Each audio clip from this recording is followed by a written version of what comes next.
technomédecine est effectivement à un tournant, pour plusieurs raisons. D'abord parce que ce qu'on appelle les technologies NBIC, on va y revenir, arrivent maintenant à maturité. Et pour une autre raison, c'est que des acteurs industriels de premier rang comme Google sont en train de rentrer sur le marché de la lutte contre le vieillissement. L'annonce par Google du lancement d'une nouvelle société, Calico, dont l'objectif est de retarder puis de tuer la mort, est un tournant dans la lutte contre le vieillissement. Google a l'intention, sur les 20 prochaines années, d'investir massivement dans la lutte contre la mort, avec pour objectif de faire un saut extrêmement significatif à l'espérance de vie humaine. Les objectifs des dirigeants de Google, ce n'est pas de nous faire gagner 3 ou 5 ans, c'est de faire un bond vraiment important en décennies à notre espérance de vie. C'est donc dans l'organisation de la médecine, dans l'organisation de la lutte contre le vieillissement, quelque chose d'absolument crucial. Le premier point, c'est l'émergence d'un socle technologique nouveau autour des technologies NBIC. Les NBIC sont en train de structurer le 21e siècle, comme les technologies ATAS, l'aéronautique, le téléphone, l'automobile, la chimie et l'électricité ont structuré le 20e siècle. La seule différence, c'est que les technologies qui ont construit le 20e siècle n'agissaient pas directement sur l'humain, alors que les technologies NBIC ont comme objectif de modifier l'humain pour faire retarder la maladie, le vieillissement et la mort. Les technologies NBIC, N, c'est nanotechnologies. Ce sont les technologies qui agissent au milliardième de mètre et qui donc vont permettre de modifier nos constituants cellulaires pour retarder le vieillissement et la mort. B, ce sont les biotechnologies, et notamment la génétique qui agit sur nos gènes. I, c'est l'informatique, que vous connaissez tous. Et C, ce sont les sciences cognitives, dont l'objectif est de modifier notre fonctionnement cérébral et également de créer de l'intelligence artificielle.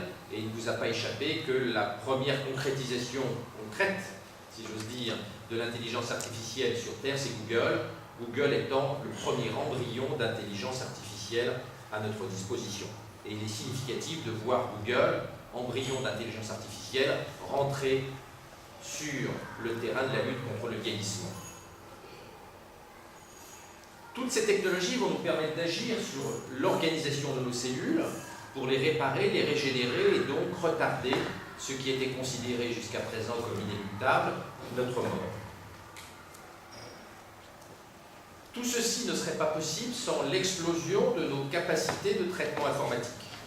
La biologie, cela produit beaucoup de données. Analyser notre génome, comprendre comment fonctionnent nos cellules, cela génère des milliards et des milliards et des milliards d'informations. C'est l'augmentation de la puissance informatique qui nous permet de traiter ce déluge de données biologiques et demain va nous permettre de lutter contre la maladie. Les technologies NBIC sont en train de générer 3 vagues technologiques immédiates que vous connaissez. La première, c'est l'hybridation de nos organismes avec des composés électroniques.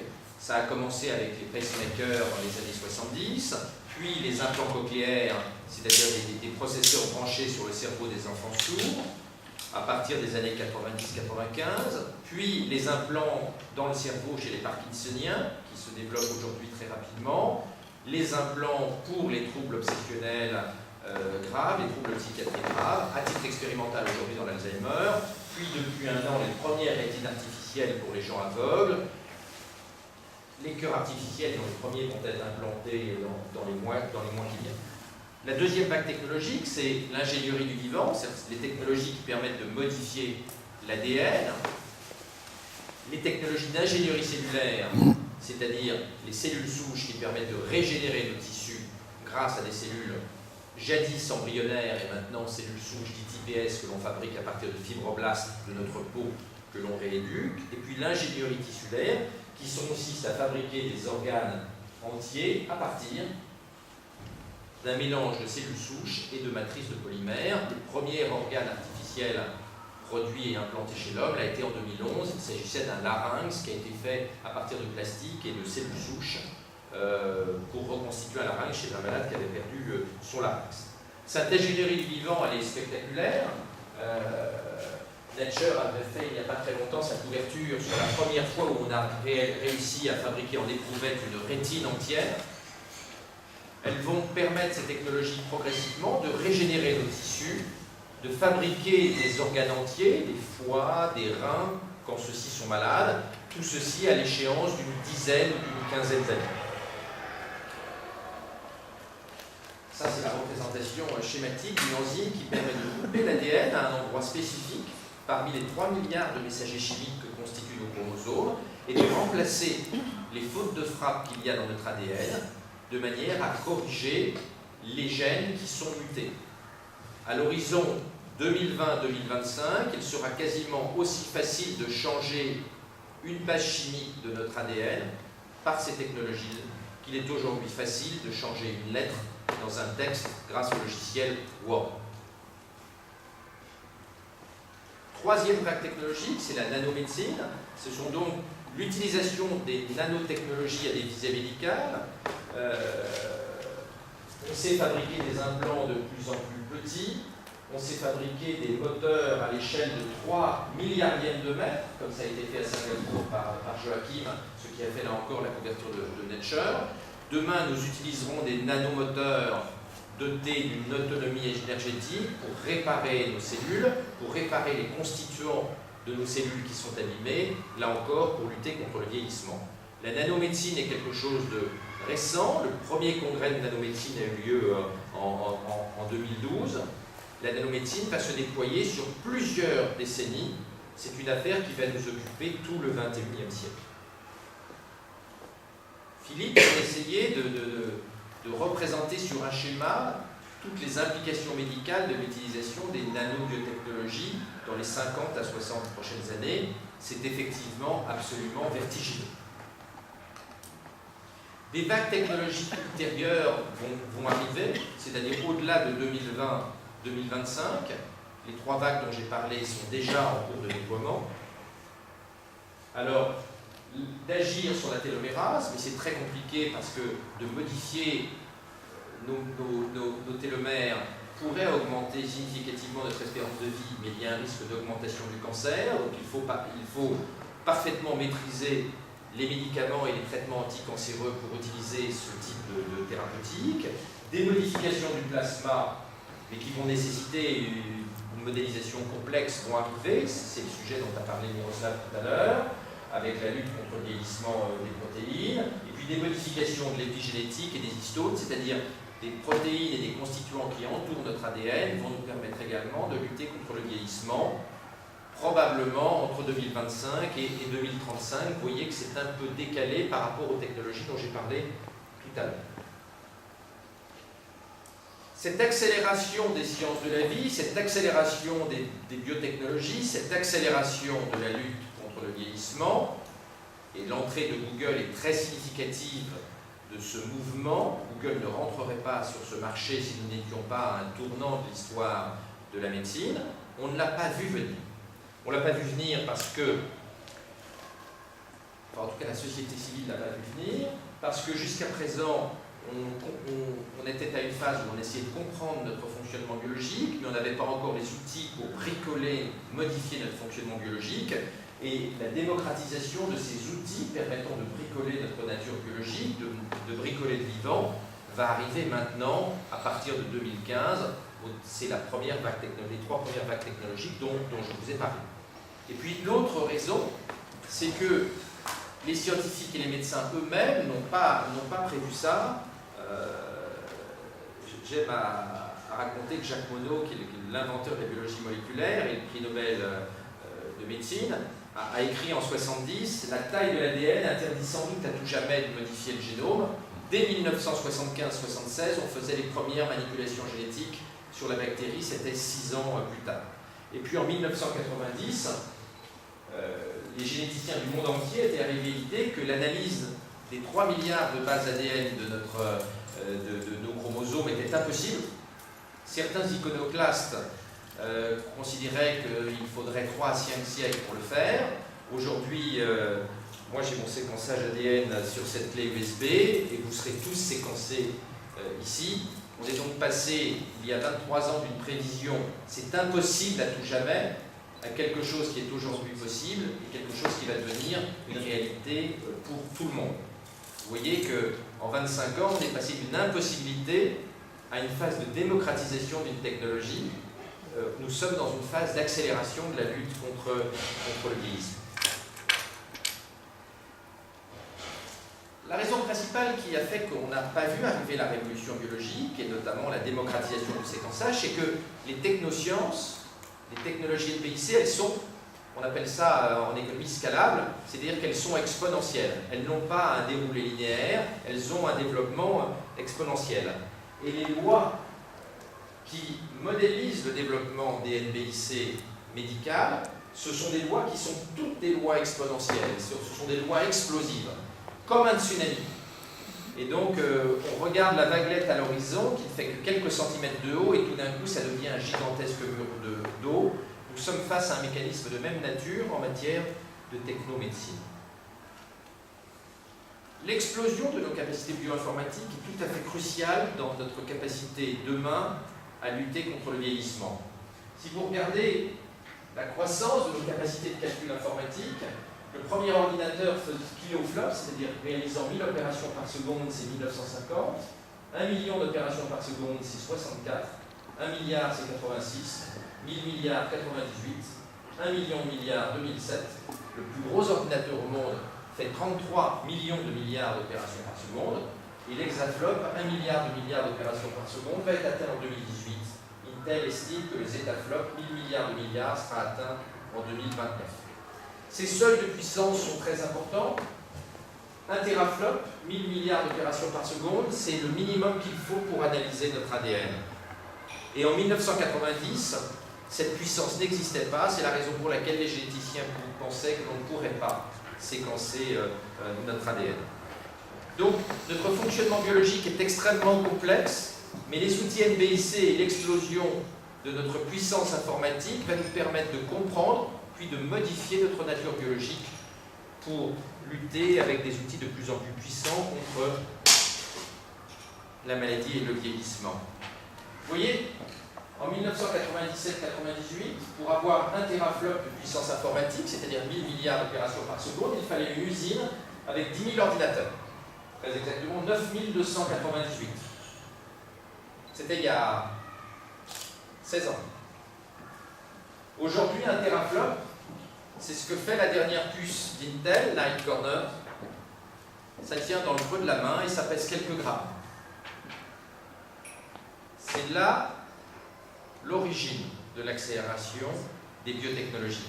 Une capacité informatique extrêmement importante qui nous permettent de comprendre des mécanismes biologiques d'une complexité inouïe. Nous sommes à l'année 0 de l'utilisation de technologies NPIC. La première machine NPIC, ce sont les séquenceurs de nouvelle génération. C'est ce qui a fait baisser le coût du séquençage ADN de 3 milliards de dollars, puisque le premier séquençage intégral de l'ADN a coûté 3 milliards de dollars, a pris 13 ans et a mobilisé 22 000 chercheurs. Aujourd'hui, ça coûte 1000 dollars, bientôt 100 dollars, et cela va se faire en quelques dizaines de minutes. Rosberg, qui est l'inventeur des séquenceurs ADN de nouvelle génération, fait partie de cette génération de généticiens qui, dans une vie entière de biologistes, séquençait quelques milliers de bases chimiques de notre ADN. Aujourd'hui, un séquenceur de cette nature-là séquence 50 milliards de bases de notre ADN à l'heure. Ce que un généticien faisait en une vie entière se fait en quelques millisecondes. Le nombre de personnes séquencées sur Terre est en train d'exploser. Une personne en 2003, 2 en 2007, personne en 2004, 2005, 2006, 8 en 2008. Nous sommes en train d'arriver à 1 million et chaque Belge sera séquencé à l'horizon 2020-2022. Bien sûr, cette explosion du nombre de personnes séquencées suit l'effondrement du coût. 3 milliards de dollars pour le premier séquençage, 1,5 million pour le deuxième, 180 000 pour les suivants. Nous sommes aujourd'hui autour de 1000 dollars et nous allons bientôt tomber à 100 dollars pour l'analyse des 3 milliards de bases ADN de nos chromosomes. Alors cette génomique, elle va nous permettre de comprendre des tas de choses sur nos origines, sur le fonctionnement, de notre organisme, mais aussi va nous aider à dépister les maladies, à piloter nos traitements et à choisir des traitements NBIC qui vont permettre de lutter contre nos maladies et contre le vieillissement. Le premier exemple de ce développement du séquençage, c'est le traitement contre le cancer. Le cancer qui tue encore, y compris des gens très puissants comme Steve Jobs, qui a fini dans une déchéance absolument épouvantable. Depuis 2007, on a commencé à séquencer les tumeurs, on a compris le fonctionnement des tumeurs de mieux en mieux. C'est extrêmement complexe, beaucoup plus complexe encore qu'on l'imaginait, et l'analyse de la biologie des tumeurs permise par le séquençage ADN des cancers nous permet aujourd'hui d'affiner les traitements chimiothérapiques en fonction des caractéristiques biologiques, génétiques de chaque tumeur. C'est ce qui nous a fait découvrir qu'il n'y avait pas deux cancers identiques et que deux cancers du sein, deux cancers du pancréas sont entre eux totalement différents. Chaque cancer est une maladie orpheline avec des caractéristiques biologiques et génétiques particulières qu'il faut connaître grâce au séquençage si l'on veut donner à chaque patient le bon traitement et non pas lui donner des chimiothérapies contre lesquelles il sera résistant. Alors, où allons-nous sur le plan démographique? C'est une grande question. La lutte contre la mort ne date pas d'hier, elle a débuté il y a plus de 2 siècles. Notre espérance de vie a déjà triplé. Un Belge ou un Français avait une espérance de vie de 25 ans en 1750. L'espérance de vie aujourd'hui est de plus de 80 ans et elle augmente de 3 mois chaque année, ce qui signifie que quand nous vieillissons d'une année, nous ne nous rapprochons de notre mort que de 9 mois. La question qui se pose derrière, c'est comment va évoluer l'espérance de vie. Alors il y a des scénarios où l'espérance de vie baisse.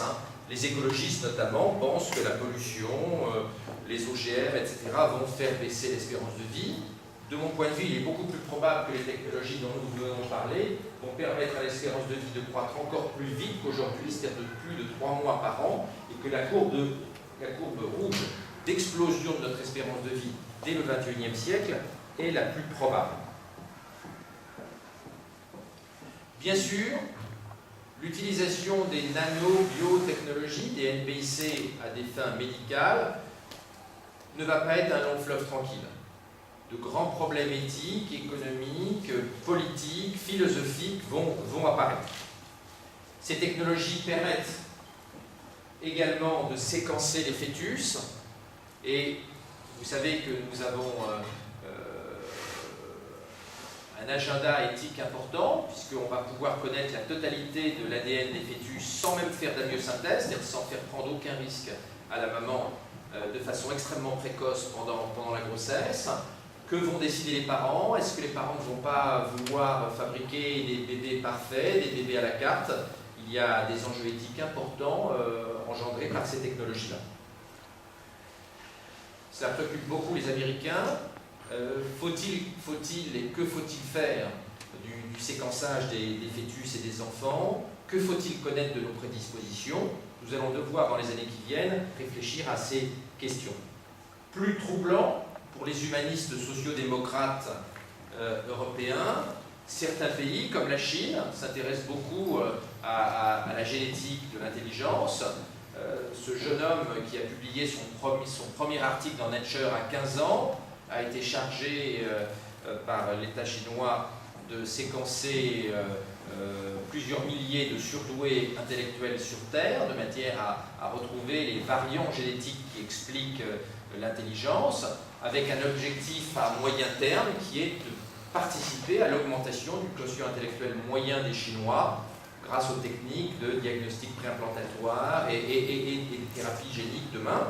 Ce sont des enjeux éthiques forts, c'est fort troublant pour nous, mais comme il l'expliquait dans le Wall Street Journal, la génétique de l'intelligence perturbe beaucoup les Européens, mais alors pas du tout les Chinois. Et vous voyez que nous sommes face à des différences culturelles entre pays dans l'utilisation des NBIC qui ne va pas rendre les choses simples. Problème économique, ces technologies sont à 98% contrôlées dans la zone Asie-Pacifique, la Corée, la Chine, la Californie, les États-Unis en général. Si nous voulons bénéficier de ces technologies, il va y avoir un transfert de ressources vers les États-Unis, puisque nous n'avons pas développé ces technologies, elles sont principalement nord-américaines et asiatiques, et donc cela va coûter très cher à nos pays. Est-ce que cela ne va pas freiner le développement de ces technologies? C'est une question importante. Il est à craindre que la technomédecine entraîne un transfert de ressources de nos pays vers les États-Unis, comme le développement du web a entraîné un transfert de ressources vers Amazon, Apple et Google et les autres. Cette technomédecine, c'est d'abord de l'IT, c'est-à-dire de l'informatique.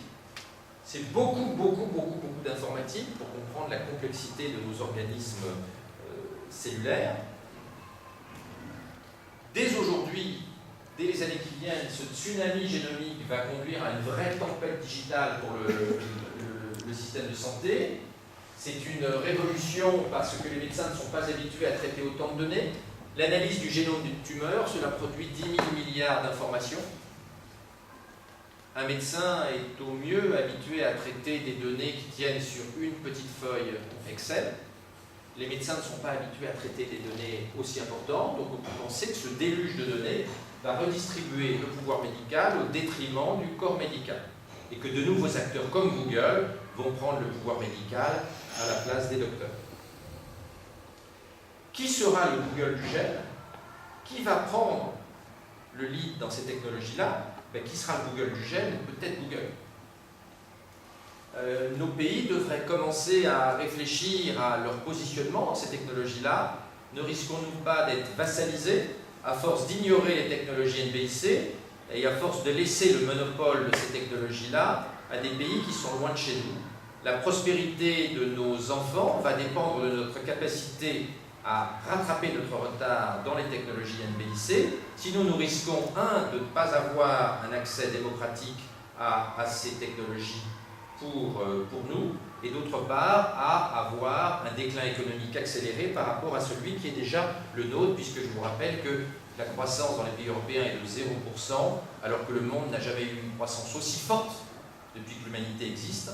La croissance économique mondiale est entre 3,5 et 5% ces dernières années, en moyenne, ce qui ne s'est jamais vu dans l'histoire de l'humanité, et nos pays ont l'impression qu'il y a une crise économique, alors qu'il n'y a de crise économique qu'en Europe, l'ensemble du monde croissant très fortement, à quelques exceptions. Cette médecine nouvelle, elle limite l'astrophysique avec des schémas extrêmement compliqués. La question de savoir qui va manager ces milliards d'informations, vous voyez, ça c'est le tout début du chromosome 17, mais ça continue, il y en a 3 milliards. Qui va manager ces données? Qui va les gérer? La question aujourd'hui, c'est probablement pas les médecins tels que nous les connaissons. Nous allons voir probablement apparaître un nouveau pouvoir et avec de nouveaux acteurs, puisque les technologies dont nous avons parlé, elles sont promues par les industriels NBIC qui sont principalement dans la zone Asie-Pacifique, par ce qu'on appelle les philanthropreneurs, c'est-à-dire des milliardaires des hautes technologies, comme les dirigeants de Microsoft, et notamment Paul Allen, qui développe beaucoup la génétique du cerveau, par des intellectuels transhumanistes, comme Ray Kurzweil, Ray Kurzweil qui est le patron du moteur de recherche Google, du développement de Google, et qui est le pape mondial du transhumanisme. Et les intellectuels qui réfléchissent à ces technologies-là sont très proches de Google et des principaux industriels qui développent ces technologies-là. Et nous avons également les associations de patients qui militent beaucoup en faveur d'un développement, et on le comprend, de ces technologies-là. Donc nous voyons que le contrôle et le développement de ces technologies se fait loin de chez nous par des acteurs que nous ne connaissons pas bien et que nous ne contrôlons pas bien, et il est absolument vital que nos pays reprennent le contrôle de ces technologies-là d'un point de vue industriel et politique, et interrompent un mouvement de désintérêt pour les nanobiotechnologies qui est absolument dramatique. Google, ça c'est Ray Kurzweil, qui est donc le directeur du développement de Google et qui est le pape mondial du transhumanisme. Google, effectivement, risque d'être seul maître de ces technologies-là si nous n'investissons pas dans ces univers. J'ai pas dit ça. Quelques mots en conclusion. Alors, quand on dit de façon provocante, en tout cas ça paraît provocant, la première personne qui vivra 1000 ans est peut-être déjà née, en réalité, ça n'est pas si absurde que ça. Quelqu'un qui naît aujourd'hui aura 90 ans en 2103. Imaginez-vous ce que seront les technologies biomédicales au début du XXIe siècle. Il est probable que l'espérance de vie sera à cette époque déjà significativement augmentée, peut-être 150, 180 ans. Ça permettra à l'enfant qui est né aujourd'hui d'aller jusqu'en 2150, 2180, 2200 et de bénéficier là encore de nouveaux progrès biotechnologiques inimaginables aujourd'hui et de proche en proche peut-être d'avoir déjà une espérance de vie de plusieurs siècles. Donc oui, la première personne qui vivra 1000 ans est peut-être déjà née, mais pas avec la technologie de 2013 et 2014, mais avec les technologies de 2030, de 2050, de 2080, de 2100, de 2200, etc. Les Américains, alors on a écrit les uns et les autres quelques bouquins sur ces sujets-là, les Américains réfléchissent beaucoup plus, et c'est la raison de l'engagement de Google dans la lutte contre le vieillissement, et Time avait, il n'y a pas très longtemps, fait là encore sa couverture sur la technomédecine et évoquait l'idée que dès les années 2045-2050, la mort pourrait être combattue et pourrait disparaître. En conclusion, je voudrais juste dire que cette technomédecine, cette médecine NBIC contre le vieillissement, elle obéit à une dynamique tout à fait extraordinaire. C'est une rupture par rapport à nos habitudes, c'est une rupture par rapport à la façon dont les phénomènes sociologiques se développent. Ces technologies sont exponentielles, elles sont explosives, donc elles sont imprévisibles. Le séquençage ADN, personne ne l'a vu venir. Personne ne l'a vu venir. Il y a un nouveau partage de la valeur économique et le data mining, le traitement des données, devient en médecine plus important que le stéthoscope. C'est la raison pour laquelle le pouvoir médical va probablement, sous sa forme actuelle, être redistribué vers des nouveaux acteurs comme Google. On voit apparaître des nouveaux acteurs, principalement centrés autour de la Californie, qui prennent le contrôle de cette médecine. Cette médecine, elle a aussi des conséquences inhabituelles pour la médecine. Elle crée ce qu'on appelle des externalités majeures. Si chacun d'entre nous se met à modifier son ADN, et donc l'ADN de ses descendants, nous allons collectivement modifier l'espèce humaine. Quel droit avons-nous sur la modification future de l'espèce humaine? Il va falloir y réfléchir. Avons-nous le droit de modifier l'espèce par nos choix individuels? Quelles sont les limites biopolitiques, c'est-à-dire la politique du vivant, qu'il faut mettre pour encadrer tout ça? Ça va être le débat des décennies qui viennent et il faudrait qu'on commence à y réfléchir. Bien sûr, ceci est vertigineux, cela a des implications philosophiques fortes et c'est la première fois que la médecine a des implications philosophiques aussi fortes. Et d'autre part, ces technologies pourraient avoir un instrument de puissance et donc la médecine et la biopolitique vont fusionner. Et vous voyez bien que quand les Chinois réfléchissent à la génétique de l'intelligence et se mettent à imaginer pouvoir augmenter le quotient intellectuel futur des Chinois grâce aux technologies NBIC, cela a des conséquences géopolitiques, car si nous continuons à faire des enfants de façon naturelle face à des pays qui choisissent d'augmenter les capacités intellectuelles de leurs citoyens par les technologies NBIC, nous serons face à une concurrence très déloyale et il nous sera difficile de résister face à des gens qui fabriqueront du Steve Jobs ou du Bill Gates à la chaîne. Il y a là quelque chose de nouveau auquel nous devons réfléchir. La révolution NBIC va nous permettre de lutter contre la vieillesse et la mort avec une puissance inégalée et insoupçonnée il y a encore 15 à 20 ans, mais il y a des implications politiques, économiques et philosophiques majeures auxquelles nos pays devraient réfléchir au lieu de continuer à jouer l'autruche. Je vous remercie. Merci beaucoup, Laurent Alexandre. Je vous recommande vraiment le livre de Laurent Alexandre qui explique extrêmement bien toutes les nouvelles technologies et justement, je trouve qu'on en parle très peu dans les médias francophones et je remercie encore Laurent Alexandre d'être venu nous en parler et c'est vraiment un domaine passionnant, vous comprenez bien toutes les implications politiques, philosophiques au niveau de l'éthique, les implications au niveau de l'éthique, comme c'est important. Donc je crois qu'il est absolument capital d'être informé d'abord pour pouvoir prendre toutes ces considérations, donc de pouvoir les prendre en considération. Je ressors maintenant, j'ai le plaisir de passer la parole à Laurent, pardon, à Didier Kermet, qui est le coprésident de l'association ILS.